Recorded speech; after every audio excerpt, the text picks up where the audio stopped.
Muy buenas tardes, amigos del mundo. Les habla Gora Prenswami, grabando directamente de Sudamérica, Lima, Perú, desde la tienda Casa Sándalo, artículos de la India, que es una expansión del Sriva Sangha, se llama Gaura Mandir, Centro Piloto para Educación y Formación de la Conciencia.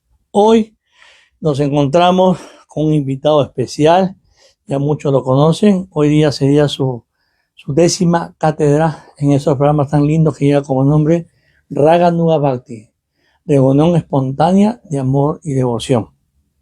Pues nuestro doctor Gustavo Guillén López Castilla es una persona que se ha desarrollado en la ciencia de las leyes, de las letras. Él es jurista, litigante, y tiene más de 30 años en la profesión, egresado de la San Marcos, licenciado en la San Marcos, con 3 pasantías o 3 especialidades: derecho romano, civil y comercial, ¿no? Civil no y comercial, ¿no? Sí, civil Sí. comercial.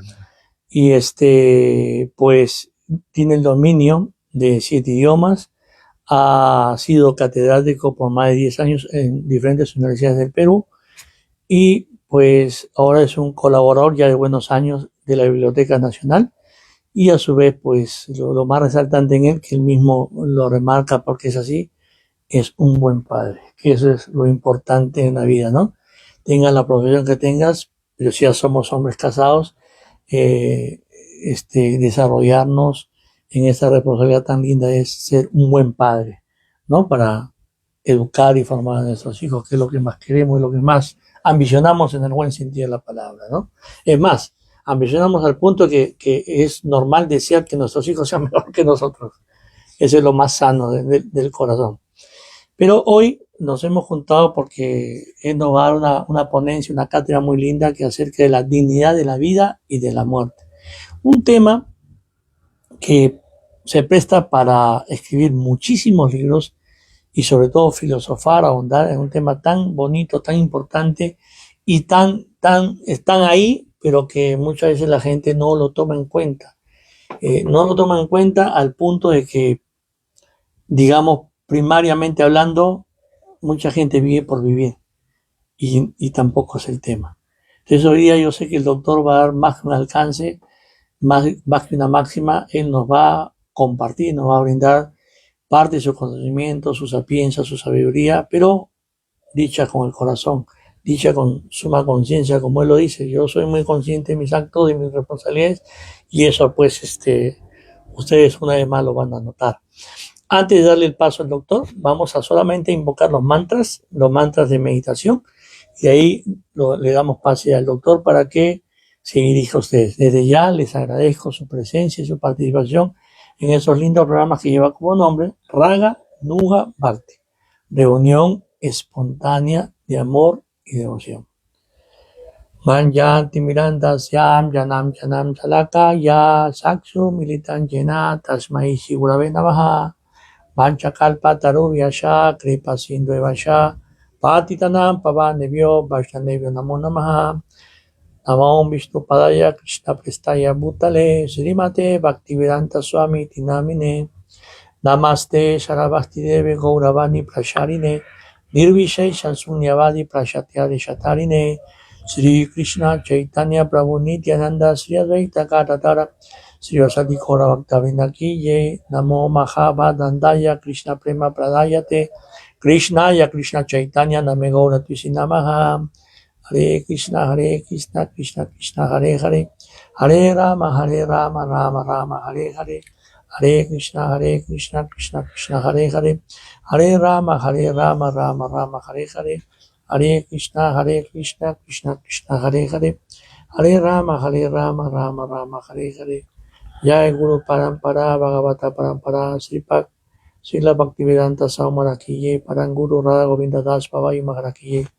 Parang Guru Abhay Charan Bhaktivedanta Swami Srila Prabhupada Ki Jai. Parang Guru Ananta Das Babai Maharaj Ki Jai. Todas las glorias sean a todas las mujeres y niñas del mundo que llegue. Todas las glorias sean a todos los hombres y niños del mundo que llegue. Todas las glorias sean a los santos Vaishnavas del Señor. Que esta conferencia sirva y a su vez sea ofrecida para la paz del mundo. Muchas gracias. Doctor, por favor. Muchas gracias. Nuestro tema de hoy, polémico que sea o pacífico que fuere, ¿no? Es el hablar de la dignidad de la vida y de la dignidad de la muerte. La palabra dignidad es una palabra que es muy llevada y traída, sumamente usada. Por eso podemos decir, ¿no?, que ha perdido toda la llaneza que originalmente la caracterizaba. Etimológicamente, ¿no?, dignidad viene del latín decet, es decir, conveniente, proporcional o armonioso. De aquí, de esta palabra decet, también viene la palabra, por ejemplo, decencia, y también viene decir. Como entenderán, la variedad es grande, pero nosotros nos vamos a limitar, ¿no?, a pequeños esbozos antes de pronunciarnos finalmente por una postura. La palabra dignidad no se empleaba en la antigüedad tal como ahora podemos concebirla aproximadamente, es decir, en el sentido o bien de conveniencia, proporción o armonía que decía, ¿no?, o bien en el sentido de mérito o premio, o alcances de ciertos poderes o virtudes, ¿no? Como decía, no se usaba exactamente de esa manera. Esta palabra comenzó a usarse acercándose al actual significado que le podríamos dar aproximadamente en el medioevo. Y surge con motivo de una polémica, ¿no? Fíjese, en el año 1191, ¿ya?, el Papa Inocencio III escribe un opúsculo, una pequeña obra. Esa pequeña obra se llamaba, lo voy a decir en latín y lo voy a traducir, ¿no?, De contentu mundi sive de miseria condiciones humane, de propentambibus Romanorum. Bien, ese es el título, pero traducido es, ¿no?, la tristeza o precariedad o debilidad del mundo, o de la miseria de las condiciones humanas, ¿no?, respecto, ¿no?, del concepto propio para Roma. El Papa aquí introduce la siguiente noción, abreviando porque se trata de un opúsculo, ¿no?, de que el hombre tiene una condición miserable como tal. Es decir, tiene un fuerte impedimento en el hecho de forjar su destino. Tiene un fuerte impedimento, ¿no?, primero porque la vida es breve, porque el cuerpo es frágil y porque el alma se desprende de él, ¿no?, y yace en algún otro lugar. Va quizás al cielo, ¿no?, pero abandonado el cuerpo, ¿no?, es el único instante o a partir de él, ¿no?, que puede el hombre consagrarse, ¿no?, propiamente ya como hijo de Dios. El hombre es un ser vil en el sentido de que solamente conserva un cuerpo sumamente frágil, ¿no?, y el alma con el alcance limitado de no ser justamente un alma divina. Muchos años después, muchísimos, casi 3 siglos después, en 1452, ¿no?, se podría decir que el guante de reto arrojado por Inocencio III, ¿no?, es recogido por un secular, es recogido por un pensador italiano, ¿no?, Giannozzo Manetti, que escribe un libro llamado De dignitate et excellencia hominis, de la dignidad y excelencia humanas. Aquí sí, por primera vez, en sentido positivo, se habla, ¿no?, de que el hombre ostenta dignidad, por primera vez. Y este escrito no lo hace sin conocer la obra de Inocencio III, antes al contrario, conociéndola plenamente. Aunque hayan pasado casi 3 siglos, Fue así, ¿ya? ¿Qué es lo que dice, ¿no? Giannozzo Manetti? Él dice lo siguiente, ¿no? El hombre, replicando, ¿no? A Inocencio III, dice que supera a otros seres y a otros fenómenos mundanos. ¿Gracias a qué? Gracias a la grandeza de su espíritu, ¿no? En resumen, y algún tiempo después, ¿no? En 1486, ¿no? Escribe otro libro de título parecido, otro sabio italiano, renacentista, Giovanni Pico della Mirandola, ¿no? Su libro también se llama, utilizando la palabra dignidad, De Dignitate Hominis, de la dignidad humana. ¿Qué es lo que dice él? El hombre tiene dignidad porque viene directamente de Dios. Estamos hablando del cristianismo. El hombre tiene dignidad porque estamos hablando de Dios. Él recoge, por ejemplo, al respecto, el Salmo 8, versículo 6 de David, que dice lo siguiente, ¿no? Dirigiéndose David a Dios, dice, lo hiciste al hombre, ¿no? Solo un poco inferior a los ángeles, ¿no? Y también dice que Dios ha colocado al hombre en el corazón del mundo y su mérito es ese, y además el ser, ¿no? O puede ser, o el considerarse como un ente, el hombre, ¿no? De libre elección, lo cual significa, ¿no? Que esa capacidad que tiene el hombre de discernir la utiliza para escoger, cosa que otros seres vivos no pueden realizar. Muy bien. Entonces tenemos un primer concepto en sentido positivo del hombre, ¿no? El hombre como ser fuerte, ¿no? Por los méritos que tiene debido al espíritu, que es lo que le da la dignidad. Muy bien. Ese ser de libre elección a que se refiere, ¿no? Pico della Mirandola, y que es el hombre, y que es el centro del mundo, ¿no? Pues es, repito, tengo que decirlo porque es base de lo que vendrá después, ¿no? El fundamento de su dignidad, hecho reconocido más tarde y más rigurosamente a través de los filósofos, ¿no? Aduciendo que esto es debido a su razón. La razón le da superioridad. Quizás esto pueda llamarse a exageración. En esos tiempos todavía se concebía, y hasta comienzos del siglo XX, ¿no? Que el hombre era superior solamente por ser racional. Hay que recordar que no se habían investigado con seriedad sus pasiones, que son las que a veces convierten al hombre en un ser contradictorio. El hombre es lo que es. ¿Y qué es? El hombre es un ser muy pasional, con poco uso de razón. La tiene, ¿no? Pero no podemos decir, ¿no? Que solamente entonces por la racionalidad es que el hombre tenga dignidad. Aquí añado ya, ¿no? Una postura mía inicialmente. Bien, sigo adelante. Entonces, ¿el hombre es un ser racional? Sí. Pero ¿tiene pasiones? También. Pasiones misteriosas, ¿no? Ambas cosas, la razón y la pasión, sea que unos filósofos vean más poderosa la razón que la pasión y otros lo vean en sentido inverso, ¿no? Convierten al ser humano, ¿no? En un fin en sí mismo, es decir, en algo respetable, y esa es su dignidad de fuerza.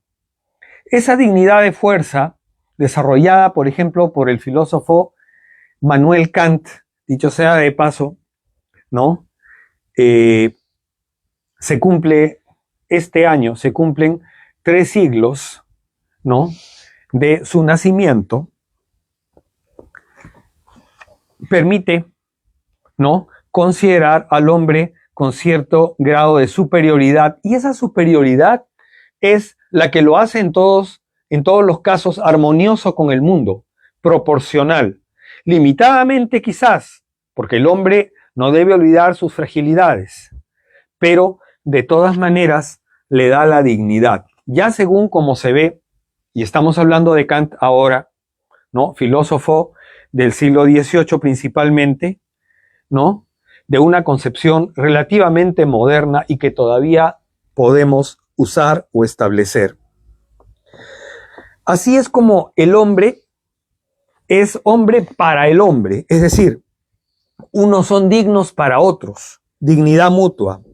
Y es así como se forma, ¿no?, el sentido del hombre, que justamente con esa razón, aunque un poco vinculada, y decía con esa pasión, ¿no?, puede escoger esa fuerza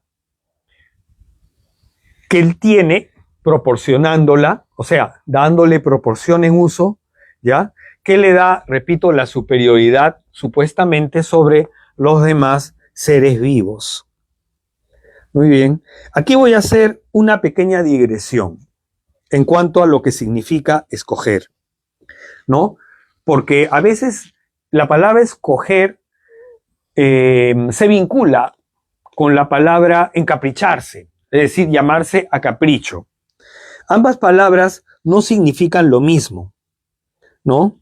Vamos a diferenciar entonces elección, ¿no?, que guarda relación perfecta con escoger, y capricho. La elección es el optar entre todo lo que hay que hacer, es decir, principalmente entre los deberes, como limitación de la libertad, ¿ya? Y por ende, ¿no?, optar entre las cosas que reclaman ser hechas, que requieren ser hechas. Limitación de la libertad, pero limitación que permite a otros obrar de la misma manera. En cambio, el capricho, ¿no?, es hacer no eso. O sea, no hacer lo que reclama la situación o un estado de necesidad, sino hacer cualquier cosa sin mucho querer entre las que puede uno hacer, que no es lo mismo. Entonces hay una diferencia. Y la racionalidad del hombre debe conducirlo a la idea de elección antes que conducirlo a la idea de capricho. Parte de la dignidad humana. Entonces, el capricho no es parte de la dignidad humana, sino la capacidad racional de escoger, ¿no? Entonces, el hombre digno, ¿qué es lo que hace? El hombre digno elige. El hombre digno no se encapricha. Elegir es hacer lo que la realidad nos reclama. Obrar con un deber también. Vincular derechos con deberes. Libertades con deberes, ¿no? Encapricharse, en cambio, ¿no?, es, como decía, hacer cualquier cosa entre las que puede uno hacer, no entre las que se reclaman hacer. Muy bien, ese es el mérito humano, parte de su dignidad, surgido de luchar con la razón y por la razón, ¿no? Entonces, la dignidad es una norma, es decir, es lo que se llamaba antes entre los griegos un ethos, ¿no? Una norma de colectividad, ¿no? Hacer lo que el arbitrio quisiese o lo que la ocurrencia dispusiera, ¿no? No es obrar con dignidad, sino que la dignidad se ejercita eligiendo entre las cosas que reclaman nuestra atención y quizás nuestra necesidad, obrando en un marco relativo de libertad, porque la libertad tampoco es absoluta. Muy bien, ya tenemos entonces una idea de dignidad. El obrar racionalmente, ganar méritos en armonía, ostentar con proporción, hacer lo más conveniente. El sentido de la decencia. El sentido de la decencia, y recordemos, como dije originalmente, ¿no?, que la palabra dignidad viene de la palabra decet, de donde viene decencia también. Esa es la dignidad de la vida. Ahora vamos a hablar de la dignidad de la muerte. En realidad, nosotros no disponemos o no podríamos disponer en principio plenamente de nuestra muerte. sino que se habla de la posibilidad de disponer de la muerte, ¿no? En virtud del problema de hacer digna la vida. Hacer digna la vida con una muerte piadosa, así se dice, ¿no? Bien por mano ajena o bien por el propio hombre, por decisión libre. No estamos hablando del suicidio. Estamos hablando de que podría haber una condición que nos arrastrara, ¿no?, a ejercitar una muerte piadosa haciendo digna la vida. Pero vamos a ver el valor de esta postura. Vamos a ver el pro y el contra de la misma para ver si se me ocurre tomar alguna determinación. Respetaré las opiniones ajenas como siempre las respeto. Bien, es así pues, ¿no?, que existen fundamentos en favor de la llamada muerte piadosa, como que fuese un alcance más o una facultad más de nuestras libertades. Hay quienes hablan, ¿no?, de existir personas, por ejemplo, incurables, ¿no?, en orden a que ya no se pueden médicamente atender o médicamente curar, es decir, médicamente sanarse, ¿no? Y en el sentido de que, en algunos casos, pudiendo curarse, ¿no?, las atenciones solo les podrían permitir prolongar un poco más de tiempo su vida, ¿no? En este último caso, se trataría, si uno quisiera decir que no hay derecho a prolongar por más tiempo la vida, ¿no?, se trataría, decía, de una renuncia a esa prolongación. Entonces, podría surgir esta pregunta: ¿sería más razonable una curación prolongante que la aniquilación terminante de la vida representada por la eutanasia? ¿Se puede realizar entonces la muerte por piedad, por mano propia o por mano ajena? Aquí estamos deslindando del suicidio. Aquí no lo vamos a tomar en cuenta. Queda la pregunta. Además, debemos añadir que en ambos casos, es decir, en los casos bien de renunciar a la prolongación de la vida o cortarla de cuajo, ¿no?, nos encontramos con que el profesional médico, por ejemplo, o cualquier persona que nos quisiera curar, podría también, para hablar de incurables, téngalo presente, estar errando el diagnóstico, ¿no? Lo cual es una mayor probabilidad, ¿no?, tratándose de justamente los males menos conocidos. Los males menos conocidos en la medicina son los males mentales. Los males más conocidos son los males corporales. Es más fácil determinar, ¿no?, que una persona sufre una hemorragia imparable, ¿no?, que determinar si una persona, por ejemplo, es esquizofrénica, si ha perdido la memoria o si ha adolecido de un derrame que le impide hablar. Entonces, repito, hay una mayor probabilidad en las enfermedades mentales de errar, ¿no?, o sea, menos posibilidad de determinar, que en las deficiencias de carácter corporal, ¿no? Y también acá debe diferenciarse entre los males que sean congénitos, ¿no?, y los males que tengan una condición innata.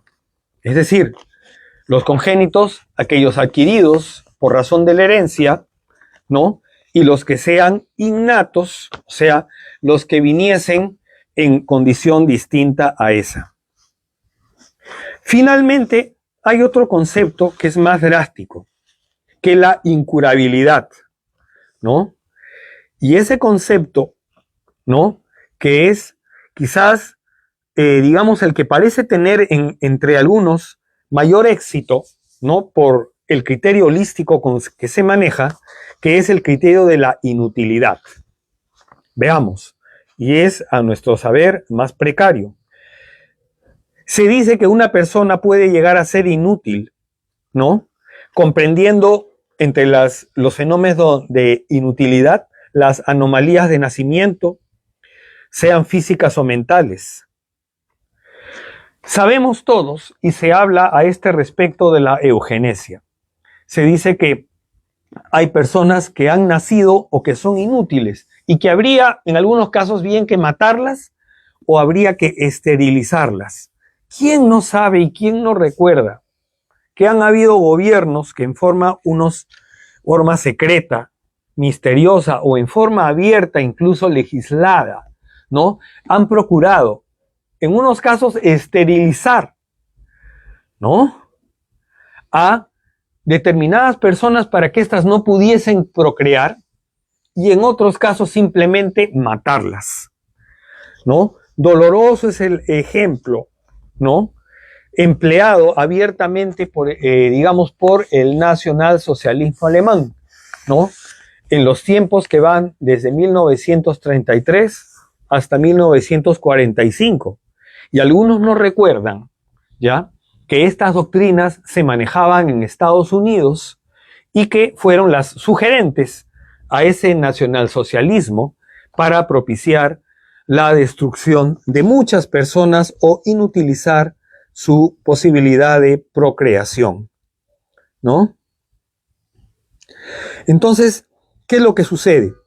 Tanto la incurabilidad como la inutilidad son criterios de este carácter holístico que se han venido empleando, ¿no?, tratando de reducir la dignidad humana al hecho de la simple eficiencia.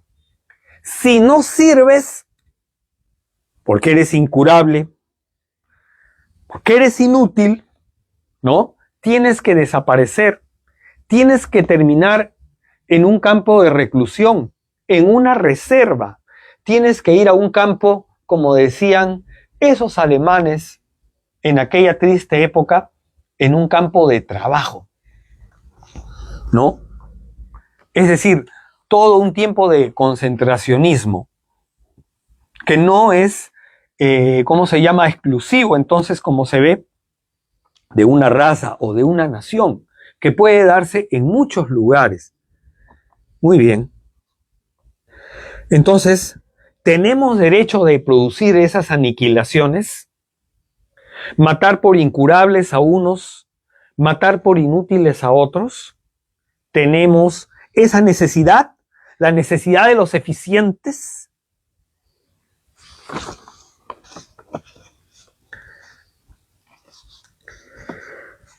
Si la sociedad es un conjunto, no tuviera responsabilidades, ¿no?, en su supervivencia o en mantener la reserva de su conducta, ¿no?, se podría suponer que tuviera un derecho de reducir o aniquilar a personas que adolecen de una de esas condiciones, incurabilidad o inutilidad, ¿ya? Tendrían quizás derechos, vamos a suponerlo así. Entonces, derechos y de pleno carácter, por supuesto, pero no tiene la sociedad en su conjunto esa responsabilidad, no tiene deberes, sus derechos están por encima de los individuos, ¿no? Pueden entonces convertir a unos y a otros en seres reducidos, reservados, concentrados, escondidos o muertos, ¿no? Es cierto que algunas categorías de personas, nosotros mismos, ¿no?, podemos adquirir males o problemas en forma individual. Imaginemos el caso de los alcohólicos, ¿no? Los alcohólicos no son llamados por una norma o no son llamados en forma directa por la sociedad a alcoholizarse. Los seres humanos no son llamados a tener una vida de constante lujuria, ¿no?, o a cometer excesos de esa naturaleza, o a cometer abusos, ¿no? Hay problemas individuales, indudablemente. Imaginemos una persona diabética. ¿Podría tener la sociedad responsabilidad sobre una persona diabética en el sentido de que la sociedad le produjo la diabetes? Yo creo que no. Pero la responsabilidad de la sociedad es cuidar a sus miembros, ¿no? Sea o no es así, digo yo, ¿no? Sea que hayan caído en incurabilidad, ¿no? O en dificultades que les impidieran, como a cualquier persona, vivir una vida regular. Una vida regular hasta el momento en que, como regularmente ocurre también, tuviesen que morir, que es un hecho natural. La sociedad no podría, por ejemplo, responsabilizarse de la muerte natural de una persona. Tendría que responsabilizarse, sí, ¿no? Dentro de la satisfacción de sus deberes de cuidar que todos permanezcan, de ser posible, dentro de las condiciones regulares de la vida en ella, en esa sociedad. Muy bien. Hay, sin embargo, entonces, asuntos que no son parte de la responsabilidad directa de la sociedad y otros que sí son parte de la responsabilidad directa de la sociedad. Decía el ejemplo del alcoholismo o la vida lujuriosa o la vida del desgaste voluntario. Pero sí existe una responsabilidad, por ejemplo, entonces en el cuidado de las personas en forma genérica, ¿no? Y también en que no caigamos, y para eso existe, por ejemplo, la socialización mediante la educación, ¿no? En la miseria moral o en la miseria económica, es decir, tratando de proveer la equidad dentro de una sociedad. Como se ve, tratándose de la dignidad humana, el problema no es tan simple como el de las teorías holísticas, las teorías de la eficiencia, que exigen al hombre perfecto, el hombre que engrane completamente, ¿no?, con las normas sociales. No existe en realidad un ser humano que engrane a la perfección con las normas sociales, ¿no? Tendríamos que ser quizás efectivamente, ¿no?, como en la religión musulmana, como las huríes. O tendríamos que ser, como en el mundo cristiano, ¿no?, tal cual los ángeles. Pues bien, eso no existe, ¿no? Esas serían repúblicas y reinos aéreos, parte de la imaginación. Tratándose de la dignidad humana, ¿no?, no podemos olvidar que la humanidad digna, ¿qué debe hacer? ¿Limitarse a ver los males que ocurren en ella? No. La responsabilidad consiste en adelantar un esfuerzo, ¿no?, en paliar y curar el dolor, disminuir el dolor, ¿no?, y disminuir la angustia que viene con el pensamiento de la muerte. El muerto no está angustiado, pero el que va a morir o piensa que morirá, u otros que piensan que morirá, sí pueden tener angustias. ¿Qué puede hacer la sociedad? Paliarlo, aliviarlo, no destruirlo, no aniquilarlo, no declararlo inútil, no concentrarlo, no llevarlo a un campo, no de reserva o concentración. De lo contrario, podríamos volver a autorizarlos. Muy bien. Voy a recordar aquí palabras que ya no son mías, escritas en un texto muy antiguo, que viene de hace más de 2 siglos. Fíjese, dice así: existe una tendencia constante dentro de la sociedad humana, y la historia de todas las épocas lo confirma. ¿Cuál es la tendencia? En el pobre, la tendencia a codiciar y compartir la propiedad del rico. En el deudor, a reducir o eludir la obligación que le imponen los contratos, por ejemplo, ¿no?, o los acuerdos en general. En el indolente y en el de vida disoluta, a dejar caer todo el peso, ¿no?, de la sociedad sobre el honrado y sobre el trabajador, en la vida del disoluto. Aquí termina la cita. Y ahora yo digo, ¿no? Y así entonces, en resumen, a lo dicho, el fuerte sobre el débil. Eso ocurre muchas veces en la sociedad. Se repite a cada rato. Es una pugna constante, tanto en lo moral como en lo material. Son raros los casos de equidad. Son raros los casos de justicia entre nosotros. ¿Debemos acaso abandonar la lucha? ¿Debemos dejarlo de lado y permitir que estas diferencias o contradicciones subsistan cuando la sociedad puede remediarlas en su conjunto? Entonces surge también otra pregunta. ¿Tenemos derecho de deshacernos de los incurables o de los débiles? Especialmente tenemos derecho si la causa de sus afecciones es un mal colectivo, o sea, si la sociedad puede y debe asumir responsabilidad. ¿Mejorará la sociedad, no? Si la sociedad, no, abandona a las personas que son llamadas a veces incurables, o que son llamadas débiles, o que son llamadas inútiles. ¿Mejorará la sociedad si los cuida?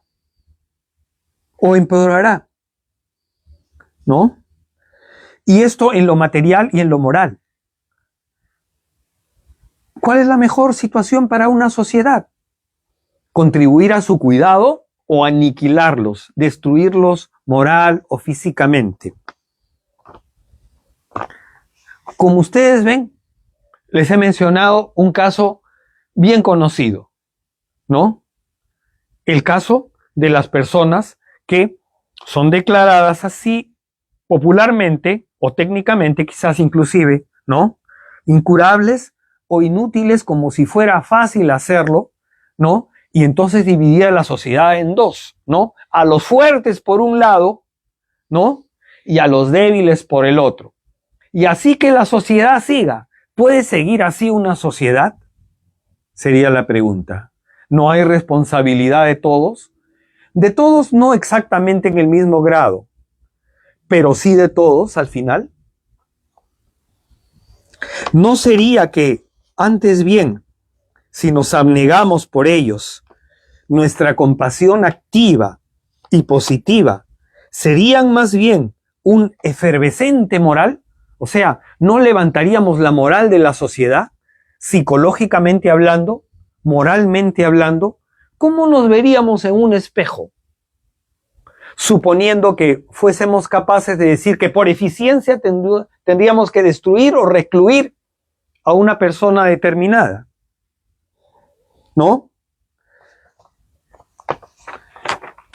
La altura moral, para nosotros, consiste en la expresión de simpatía a la que no debemos, no podemos renunciar. No podemos libre y fácilmente estar matando gente solamente bien porque no nos gusta, ¿no? Que esté enferma, porque no nos agrada que sea inútil, ¿no? Pensando que terminaríamos convirtiéndonos en el tribunal de las personas frágiles. Y a las finales, en realidad, dada la debilidad de todos los hombres, seríamos juzgados exactamente de la misma manera. Porque nosotros hemos creado la doctrina que nos va a destruir. Muy bien. Tenemos entonces que soportar hasta cierto punto y resignarnos de apoyar y cuidar para eliminar el dolor. El dolor es un fenómeno ambivalente. El dolor es un fenómeno de doble sentido, ¿no? Por un lado, el dolor, si es manifiesto hasta cierto punto, puede desatar, ¿no?, la altitud moral de una persona, ¿no?, su compasión, y generar quizás efectivamente angustia. Entonces ambas cosas, por un lado, compasión que permite abnegación y angustia que nos produce tristeza, sentimientos perfectamente humanos. Pero la tristeza, ¿no?, el tenerla, no significa de ninguna manera que para lograr nuestra alegría, ¿no?, tengamos que destruir a la mitad débil, a la mitad precaria de la sociedad, ¿no? Queremos estar alegres a cuenta de los demás, a costo de los demás. La vida disoluta que se levante, la alegría, ¿no?, que se ponga en primacía, ¿no?, a cambio de las penurias de los otros o simplemente del desdén, ¿no? Solo tienen derecho a ese desdén, repito, los incurables y los inútiles, bajo el disfraz de la muerte piadosa. Démosle muerte piadosa a los incapaces. Mantengamos nosotros nuestra vida. Pues con esa misma regla vamos a ser juzgados un día. El día en que ya no seamos los que somos. Es decir, el día en que ya no tengamos la primacía. El día en que los años y los cambios produzcan que el rico se haga pobre o el fuerte se haga débil. El día en que seamos pobres y débiles terminaremos aquí, ¿no? Aniquilados. Entonces sí podremos decir, ¿no? Que el lobo es el hombre. Es decir, no hay diferencias entre uno y otro al momento de devorar. Nos devoraremos unos a otros, ¿no? Como se decía en la antigua Roma. Muy bien. Esto vamos a compararlo un poco, pero solo de pasada, ¿no? Con la postura que se tiene respecto al aborto. A veces se dice, ¿no? Es nuestra postura también, y escuchamos por ahí, ¿no? Como si fuese de sentido común el hecho, ¿no? De que una persona disponiendo, ¿no? De la vida de los demás tuviera toda la libertad de abortar. Seguramente es así en algunos lugares. Yo no lo niego, ¿ya? Pero tampoco lo considero justo. ¿Por qué? Porque no tenemos derecho a anular una vida ajena, ¿no? Que vendría a ser el costo de nuestra libertad. Nos sentimos libres por poder abortar. Destruir una vida no significa nada. Es decir, ahora estamos en la teoría de la inutilidad, no de la incurabilidad. Es decir, esa vida es inútil para mí, no me sirve, ¿para qué será? Puedo deshacerme de ella. El concebido finalmente no es persona, ¿no? No se va a quejar, no tiene voz, no se defenderá, lo puedo destruir fácilmente. Entonces, esa es la misma postura que se tiene respecto al aborto, cuando se habla, ¿no? De la dignidad humana y el homicidio por piedad. ¿Qué piedad se tiene, pues, en ese momento? Ninguna. En el aborto tampoco. Salvo estamos hablando del aborto que es necesario para salvar quizás la vida de la madre, en cuyo caso se tienen que sopesar las circunstancias, ¿no?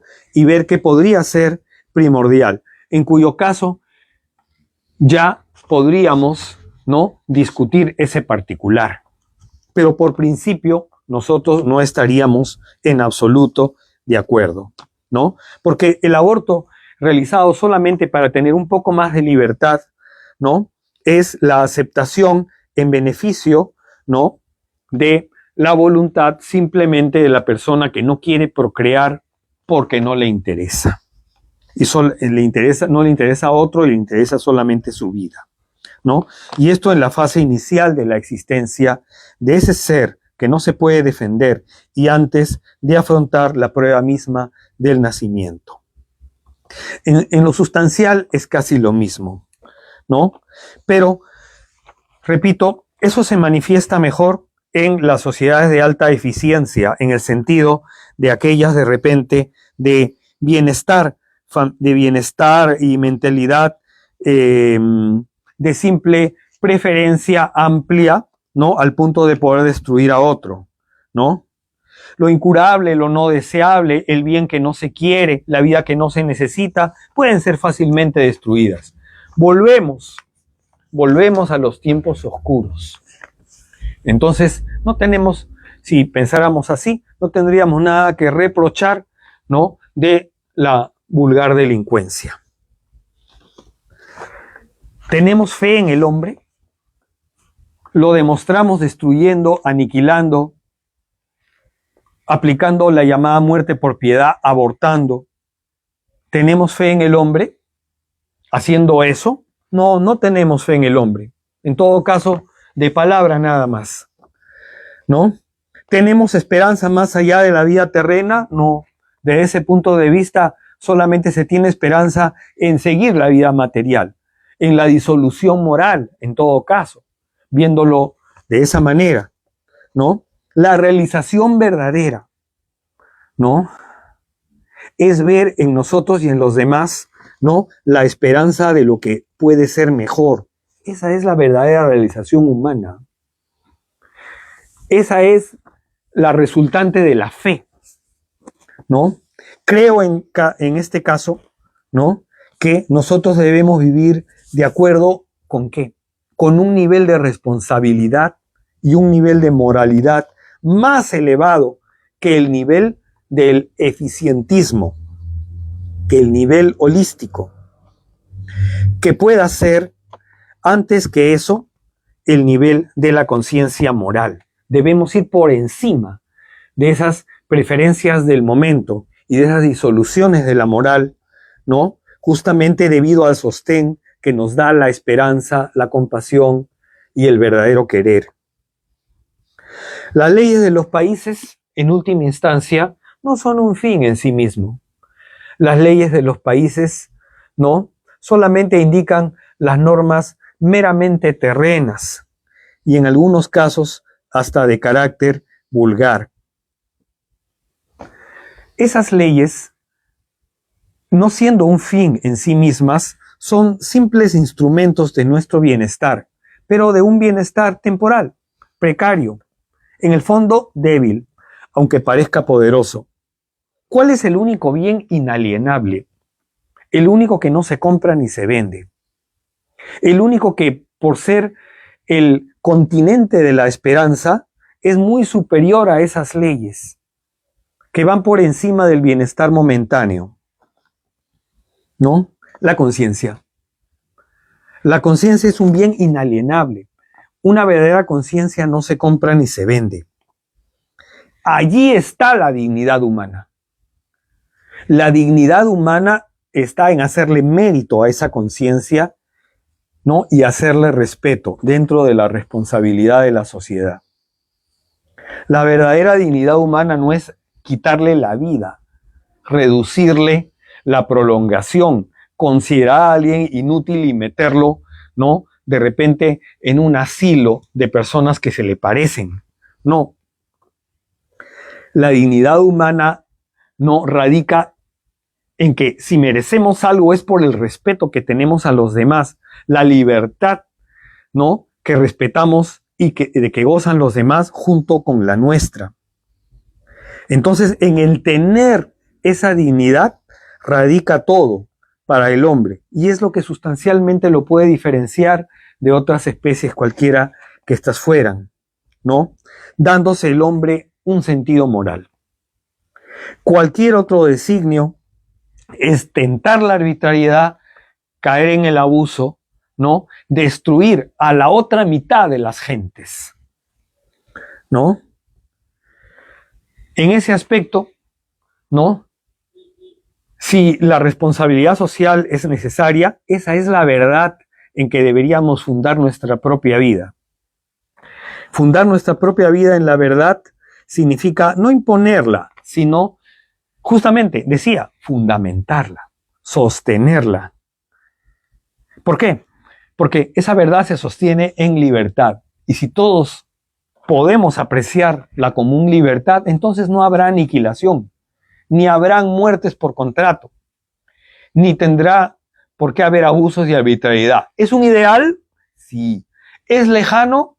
No tanto. Porque puede ser elaborado por el hombre, puede ser mejorado por el hombre. No está por encima del hombre, es el hombre. Solamente que puede yacer en lo recóndito, en lo olvidado, ¿no? Y sin embargo está allí todavía. Muy bien. A propósito de lo dicho, y ya que debo terminar también, voy a recordar una frase de Platón en uno de sus diálogos célebres, La República, ¿no? Me es imposible traicionar la causa de la justicia, pues creo que es una impiedad cuando se la ataca en mi presencia. Y también es impiedad no lanzarme a defenderla mientras me quede un soplo de vida y de fuerza para hablar. Pues para nosotros ahí está la finalidad de toda dignidad humana, ser libre y no destruir, sino proporcionar vida a los demás mediante mi responsabilidad en una sociedad. Dignidad humana y dignidad en la muerte. Ser libre en vida y ser libre hasta morir. Gracias. Doctor, no esperaba menos que una cátedra magistral, doctor. Viniendo de usted, pues es un tema muy bonito, muy amplio, pero como lo ha tocado, pues es de excelencia. Y va para la reflexión. Porque todos, de una u otra manera, en un momento dado, nos encontramos en una disyuntiva. Y a veces queremos definir la vida de otros como nos parezca o simplemente como nos convenga. Y ahí estamos todos, o en un momento dado se nos va a presentar ese momento, ¿no? Y he sido muy oportuno la conferencia del doctor, como que ha sido un mensaje telepático, que él hable de este tema de la dignidad de la vida como la dignidad de la muerte. Ya en la psicología se habla del tema del Eros y el Tánatos, ¿no? Del instinto de vida y el instinto de muerte. Y en esos dos parámetros se maneja, se conduce la vida. Así es. O sea, de esos parámetros no nos podemos escapar. Con eso no trato de ser fatalista ni nada, simplemente que eso es una realidad. Una realidad que en cualquier momento nos va a alcanzar, o una realidad que ya estamos viviendo. Pero aquí también son las palabras sabias de Siddhar Guru Maharaj. Cuando dice, entre muchas cosas, dice, morir para vivir y no vivir para morir. Mucha gente juegan con su vida, no la aprecian, no la valoran. Piensan que tienen la vida comprada. Trato de decir que piensan que todo se puede comprar, hasta la salud, hasta la edad y la vejez. Pero cuando la enfermedad o la vejez le toca la puerta, pues realizan que ni con todo el dinero del mundo pueden detener o pueden parar esto o pueden comprar unos días más de vida. Y justo antes, entre los entretelones, estábamos hablando con el doctor con respecto a la vida de Onassis, con respecto a la vida de Rockefeller, que lamentablemente con todo el dinero del mundo que tuvieron, pues no pudieron detener su muerte. Y otros fueron los que siguieron gozando de sus riquezas. Pero el doctor citó el caso de Rockefeller, ¿no?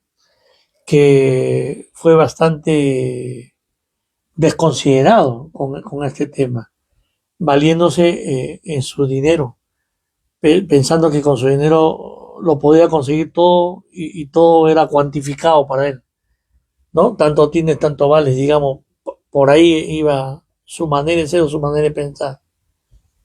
Pero la muerte para él le llegó. Por eso que si el Guru Maharaj dice, ¿no? Morir para vivir y no vivir para morir. Morir para vivir.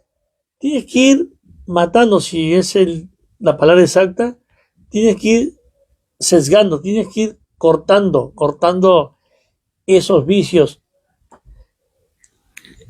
esos vicios, esos vicios, esos apegos, esos vicios, esos apegos. Eso que viviendo te va matando, pero tú los quieres mantener a toda costa, pero eso está enganchado con tu ego, porque te sientes amo y señor del mundo. O como dicen en el lenguaje popular en Chile, te crees el dueño de la pelota, ¿no? Entonces piensas que tú tienes el dominio de la vida y de la vida de otros. Y piensas también que las puedes comprar encima. Dice, morir para vivir. Tienes que ir podando algunas cosas, algunos championes que se vienen pegando, algunas cosas antinaturales que vienes adquiriendo. Llámese por el sistema, llámese que no te das cuenta, pero te estás enrolando tanto en el sistema y te crea pues un hombre de necesidades. Necesidades al punto de que tú ya a la hora de elegir pareciera que estás eligiendo, pero es todo lo que te ha metido información y tú vas como un robot a comprar las cosas que realmente ni las necesitas, pero te han creado esa necesidad. Eso es morir para vivir. Ir detectando esas cosas que no son apropiadas, que son nocivas, que son antinaturales, pero tú las estás pasando como algo natural, como una necesidad básica. Y por otro lado, dice morir para vivir y no vivir. No, morir para vivir y no vivir. No, o sea, morir para vivir y no vivir para morir. Y no, morir para vivir y no vivir para morir. O sea, ir podando y a su vez no estar viviendo, no estar, como dicen, vivir, morir para vivir y no vivir para morir. Y no vivir de tal manera que desde que acortes tu vida, desde que acortes la vida de los demás, de que te creas con derecho de que puedas determinar quién debe vivir, quién no, y de qué manera. No solamente quién debe vivir, quién no, sino de qué manera, ¿no? O sea, yo aquí, porque de aquí veo mejor las cosas, y tú ahí, porque tú todavía tienes que seguir trabajando para mis ideas, ¿no? Ujú. Con un poco sueldo, yo te voy pagando y tú vas trabajando para mis ideas, porque más o menos quiero que entiendas que yo soy el Illuminati, yo soy el iluminado, y yo tengo las ideas y tú eres la parte obrera que tú tienes que ejercerla con un poco, con un pequeño salario. Y no, esa desigualdad existe y van a existir, pero ahí tenemos que trabajar.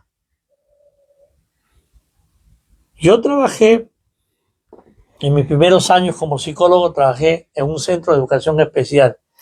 El Centro de Educación Especial 09 de Santa Lucía para niños ciegos con visión subnormal y multiimpedidos. Cosa que los que tenían ceguera y visión subnormal y no tenían otros impedimentos iban a San Francisco así de Barranco. Pero acá estaban los niños ciegos con visión subnormal y multiimpedidos. Llámese oligofrenia, esquizofrenia, autismo, llámese retardo mental, hiperquinesia. O sea, no solamente ceguera, visión subnormal, más esto. Ujú. Entonces a mí me tocó trabajar en ese centro, fui por un año internado y al final me quedé 3 años. Pero vi de cerca esto que el doctor ha citado. O sea, porque lo ves con una cierta invalidez, lo vas a desechar, ¿no? Lo vas a ignorar o lo vas a poner al grupo de los que no sirven o no son operantes, los que no producen. Y por ende, pues lo vas a mandar, como dijo el doctor, a un campo de concentración, ¿no? Lo vas a juntar con otros que se parecen o que se parezcan. No, lo que se tiene que hacer siempre en una sociedad es un plan de contingencia, porque estas cosas van a suceder, si no suceden hoy, va a suceder mañana, pero en su momento van a suceder. Y un día conversando con mi padre, que fue médico, eh, yo le decía, papá, como yo estaba trabajando en esto, papá, ¿y por qué están naciendo los niños con oligofrenia, esquizofrenia, autismo, síndrome de Down, hiperactividad, hiperquinesia? Papá, ¿por qué? Me dijo, él como médico, como su ciencia de médico, decía, mira, hijo, esto es algo más o menos como al azar, o sea, de 1.000.000 uno, ¿no? Y todas las familias en algún momento se va a presentar un caso así. Pero peor aún es cuando son los casos mentales. Ahí no son casos físicos, esos mentales que un principio, y muchos años de principio no detectas. ¿Por qué se porta así? ¿Por qué se porta así? ¿Por qué es tan antisocial? ¿Por qué es asocial? ¿Por qué no se ajustan las reglas? ¿Por qué le gusta hacer lo que quiere? Eso es más difícil cuando es un problema mental. ¿Por qué se desborda tanto? ¿Por qué tiene ese descontrol de impulsos? ¿Por qué reacciona así tan eufóricamente? ¿Por qué se deprime tan rápido? ¿Por qué se decepciona tan rápido? ¿Por qué deja todo ya sin terminar? Entonces uno no entiende, pero eso va sucediendo en la mente del hijo, del niño, del pariente, ¿no? Entonces mi papá me dijo, eso es más delicado. Cuando algo que en un principio no lo ves, pero se viene cultivando, se viene dando. Entonces el doctor ha dado una explicación muy linda, más que lógica, acerca de la dignidad. Y la ha remarcado de principio a fin. Para vivir en este mundo tienes que tener un mínimo de dignidad, un mínimo para empezar, un mínimo. ¿Y dónde empieza la dignidad? Apreciándote y queriéndote a ti mismo. De la misma manera tienes que apreciar y querer a los demás. Con o sin dinero, con o sin posibilidades. Ese es el termómetro que te da la dignidad. Uno, como decíamos antes de la conferencia, uno no puede vivir por vivir, ¿no? O sea, uno tiene que ser consciente. Uno tiene que tener conciencia para vivir en este mundo.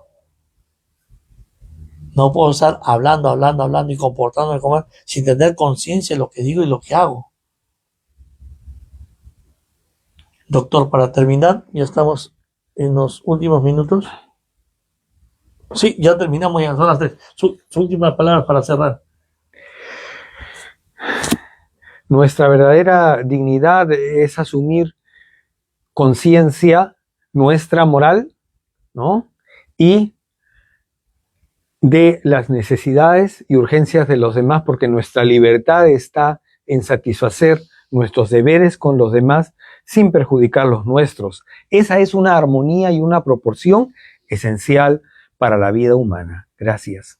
Muchas gracias. Una vez más, gracias por su presencia y participación en estos programas que lleva como nombre Raga Nuga Bhakti, reunión espontánea de amor y devoción. Una vez más, le quiero dar las gracias en público a nuestros auspiciadores, a Banatec, que nos proporcionaron estos audífonos de alta definición inalámbricos que nos ayuda para tener un mejor audio para la conferencia, como también a Prema Niketana y a Goro Niketana, que nos proporcionan también ese trípode para tener una mejor fijación en la filmación en la cámara, y sobre todo la presencia del doctor con su 10ª cátedra que nos está dando en estos bonitos programas que son muy dinámicos y son de bastante ayuda en el sentido del compartir. Uno puede compartir ideas, conocimientos, experiencias, realizaciones, y eso hace bien. Como dijo la doctora Marisela Herrera, dijo ella, mi papá una vez me dijo, o mi papá siempre decía, el conocimiento no ocupa espacio. Listo. Muchas gracias. Doctor, ¿quieres ahí? Voy a pagar, ¿ya?